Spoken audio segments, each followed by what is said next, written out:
There comes a moment on this journey where things finally start going right. Life becomes softer, opportunities open, money flows. People treat you with more kindness than you're used to, and instead of celebrating it, you tighten. You wait for the other shoe to drop. You worry that if you let yourself want more, or enjoy more, or receive more, something bad will happen. It's not because anything is wrong, but because trusting the good feels unfamiliar. And if this is where you are right now, hear this clearly, there is nothing wrong with you. Your system is simply adjusting to a new level of well-being. And today, I'm going to show you why it is safe to let the good in, safe to want more, and safe to trust that receiving will not lead to losing. When you have lived many years practicing survival mode, trust doesn't feel natural. It feels like stepping into a room you once locked yourself out of. But trust is not a leap. Trust is a softening. It's a shift in how you respond to your own desire. And that shift can begin right now, without force, without pressure, and without trying to untangle the past. Most people believe their fear of trusting comes from events that once hurt them. But the real reason trust feels unsafe is because you have practiced tightening. You have repeated the thought that something might go wrong so many times that it became a default emotional algorithm running quietly in the background. You didn't choose the fear, you repeated the fear. And repetition is powerful. It can teach your mind that even happiness is suspicious. So today we're going to rewire that algorithm. We're going to make trust feel like the most natural thing in the world, not through discipline or control, but through relief. Because here is the truth most people never hear. You don't need to diagnose every reason you struggle to trust. You don't need to psychoanalyze it. You don't need to fix what happened.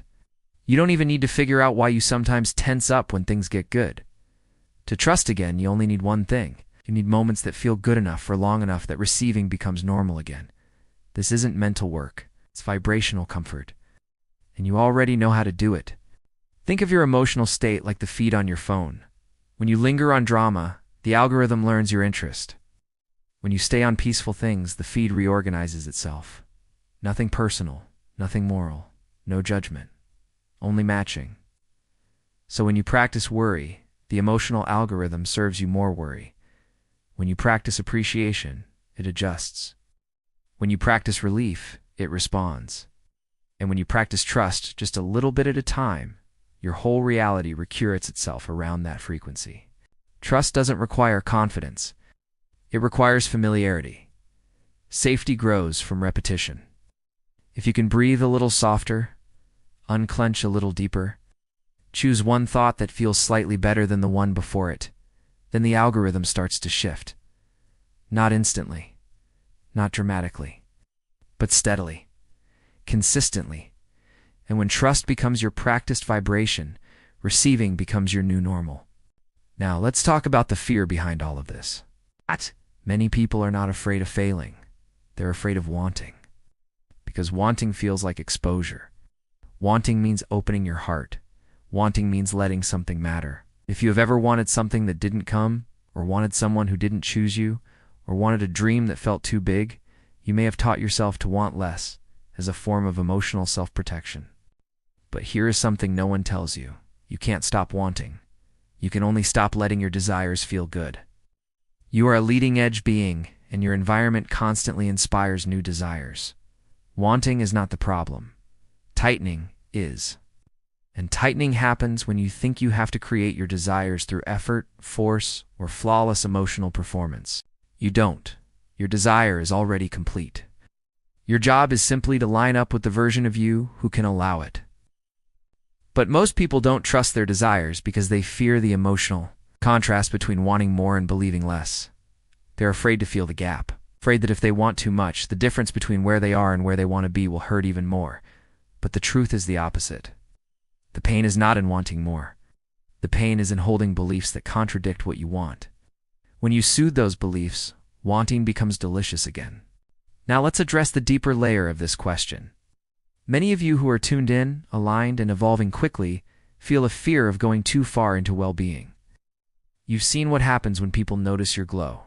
You've seen jealousy. You've seen criticism. You've seen friends pull away or project their insecurities onto you.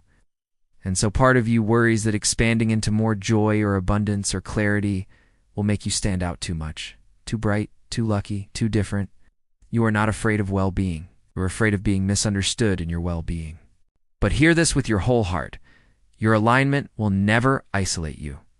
Only your fear of other people's reactions will. When you are truly aligned, you attract people who match you. Inspiration meets inspiration. Confidence meets confidence. Ease meets ease. Yes, you may notice a small gap between you and those who are still struggling, but that gap is not loneliness. That is clarity. People who cannot understand your happiness are not supposed to understand it. Their algorithms are tuned to different content. Your emotional feed is curated through a different history. You're not responsible for pulling anyone into your frequency. You're only responsible for staying connected to your own. And this is where trust becomes powerful. When you trust your alignment, you stop bracing for other people's reactions. You stop shrinking to fit into spaces you've outgrown. You stop explaining your joy to people who haven't practiced their own yet. You stop philosophizing your worthiness. Start living it. Now let's talk about comparison, jealousy, and the fear that people may resent your success. Most people who lash out from jealousy are essentially doing the emotional equivalent of bleeding in the street. They are disconnected, they are hurting, they are starved for their own connection. And while they may project their pain onto you, their reaction says nothing about your worthiness and everything about their lack of alignment. But your instinct is to defend yourself, to justify your life, to explain why you deserve what you have. And the moment you justify yourself, you disconnect from your clarity. You join them vibrationally. You fall into the emotional argument instead of remaining in your emotional alignment. Trusting yourself means trusting your ability to stay connected even when others disconnect around you. You don't need to fix their perception. You don't need to lessen your glow. You don't need to dilute your joy to be relatable. You don't need to dim your well-being to avoid judgment. The safest place in the world is the place where you and your source are in agreement. When you are tuned to that frequency, nothing outside of you can influence your inner algorithm. You become emotionally non-reactive, not numb, not guarded, just steady, clear. You become the calm in your own life. It's a stable signal in a noisy world. So how do you practice trust when trust feels unsafe? Start small, start soft. Start with the easiest thing you can feel good about. Don't jump to the big desires yet. Find the little ones that feel light and effortless. Practice letting something small go right without fearing loss. Let your nervous system warm up to receiving. Trust isn't built by forcing yourself to believe in something huge. Trust is built by allowing small things to feel good consistently. Let the emotional algorithm learn what safety feels like. Let the body unclench. Let the mind loosen its grip. Let desire feel like curiosity instead of pressure. And gradually, the fear that good things will fall apart dissolves, because you start to see through real experience that nothing falls apart when you feel good. Things fall apart when you tighten, when you mistrust, when you brace for loss. But when you allow yourself to feel good on purpose, you stabilize your vibration long enough for reality to stabilize around you. Now let's address one more fear nobody talks about. The fear of being too happy. The fear that if life gets too good, you'll somehow pay for it. That joy has a price. That abundance must be balanced with suffering. That if you let your happiness expand, something bad will balance the scales. This belief doesn't come from your soul. It comes from old emotional conditioning. It comes from environments where people only allowed themselves small portions of joy because anything more felt dangerous.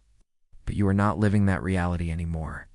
You are living in a vibrational universe where the only balancing that happens is the alignment between what you desire and what you allow. There's no cosmic punishment for being happy. There's no emotional tax for receiving. There's no karmic bill waiting for you. It's only the matching of what you practice. The more you practice trust, the more life will match it. Not because you earned it, but because you allowed it. So let your desires grow. Let your inner world expand. Let yourself receive without constantly predicting loss. Let yourself want what you want without apology. Let your alignment be louder than your fear. Let your well-being reach heights you once thought were too much. You are not here to tiptoe through your own life. You are here to experience the fullness of who you really are. Trust is not a risk. Trust is a return to your natural state. Trust is coming home to yourself. Trust is remembering that your good is safe with you. And now let's breathe. Because you can feel it. Your system is relaxing. Your energy is shifting. Your emotional algorithm is updating. And everything you want is not only possible, it is safe to receive.